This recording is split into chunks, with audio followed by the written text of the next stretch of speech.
মৃত্যুর ফেরিস্তার চোখেও কি কখনো জল আসে? জান কবচকারীর মন কি কখনো কারো অসহায়ত্ব দেখে কেঁপে উঠেছে? এই প্রশ্নগুলো অনেকেরই মনে আসে না। কিন্তু একদিন আল্লাহ তাআলা রাব্বুল ইজ্জত মালাকুল মউতকে জিজ্ঞেস করলেন, হে আজরাইল, জান নেওয়ার সময় কি কখনো তোমার হৃদয়ে দয়া জেগেছে?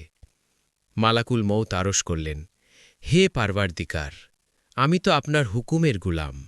আপনার আদেশ ছাড়া এক মুহূর্তও কিছু করতে পারি না। কিন্তু ২টি মুহূর্ত এমন ছিল যখন আমার অন্তর কেঁপে উঠেছিল, চোখ ভিজে উঠেছিল অশ্রুতে। তিনি বলতে লাগলেন, এক ভয়ঙ্কর সমুদ্রের মাঝে মৃত্যুর নিস্তব্ধতা নেমে এসেছিল। ভাঙা একটি নৌকোর তক্তার ওপর এক অসহায় মা তার বুকের সঙ্গে জড়িয়ে রেখেছিল ছোট্ট এক শিশুকে, নিজের কলিজার টুকরোকে। ঢেউয়ের সঙ্গে যুদ্ধ করছিল সে, প্রাণপণে বাঁচতে চাইছিল তার সন্তানকে। ঠিক তখনই আপনার হুকুম এলো, এই মায়ের জান কবচ করো। আমার চোখে অশ্রু জমে উঠল। আমি ভাবছিলাম, এই নির্জন সমুদ্রে মায়ের কোল ছাড়া শিশুটি এখন কিভাবে বাঁচবে? কিন্তু আপনার হুকুম তো অমান্য করার কোনো অধিকার আমার নেই। আজরাইল থেমে গেলেন এক মুহূর্ত, তারপর আবার বললেন, আমি যখন মায়ের রুহ কবচ করলাম, তখন দেখলাম আপনার রহমতে এক বিশাল পাখি এসে শিশুটিকে ডানায় তুলে নিল, নিরাপদ স্থানে পৌঁছে দিল। তখন বুঝলাম, যেখানে মানুষ অসহায়, সেখানেই আপনার রহমত সবচেয়ে শক্তিশালী। তিনি আবার বলতে লাগলেন, দ্বিতীয় ঘটনাটি ছিল আরও হৃদয় বিদারক।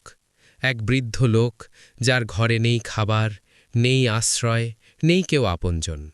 সে সারাদিন রোজগার করে সন্ধ্যায় এক টুকরো রুটি নিয়ে ফিরেছিল।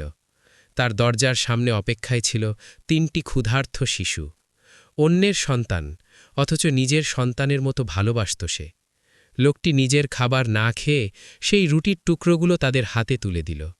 তারপর আকাশের দিকে তাকিয়ে বলল, হে আল্লাহ, আজও আমি ক্ষুধার্ত থাকলাম, কিন্তু তোমার বান্দারা যেন না কাঁদে। ঠিক তখনই আপনার হুকুম এলো, এই বান্দার জান কবচ করো। হে আমার রব, সেদিন আমার ডানাও ভারী হয়ে গিয়েছিল। আমি দেখেছিলাম আপনার ভালোবাসা কাকে বলে। মালাকুল মউত বললেন, সেই মুহূর্তগুলো আমাকে শিখিয়েছে, মানুষের চোখে যে মৃত্যু, আপনার কাছে তার রহমতের দরজা। মানুষের বিচারে যে শেষ, আপনার কাছে তার নতুন জীবনের শুরু। আল্লাহ তাআলা বললেন, হে আজরাইল, আমার বান্দারা যখন ধৈর্য ধরে, ত্যাগ করে, ভালোবাসে, তখন তাদের জন্য আমি জান্নাত প্রস্তুত করি। এই গল্প আমাদের শেখায়, মানুষের ত্যাগ, ধৈর্য ও ভালোবাসা আল্লাহর কাছে মহিমান্বিত। প্রতিটি অসহায় মুহূর্তে, যেখানে মানবত্বের সীমা শেষ হয়, আল্লাহর রহমত সেখানে সবচেয়ে শক্তিশালী।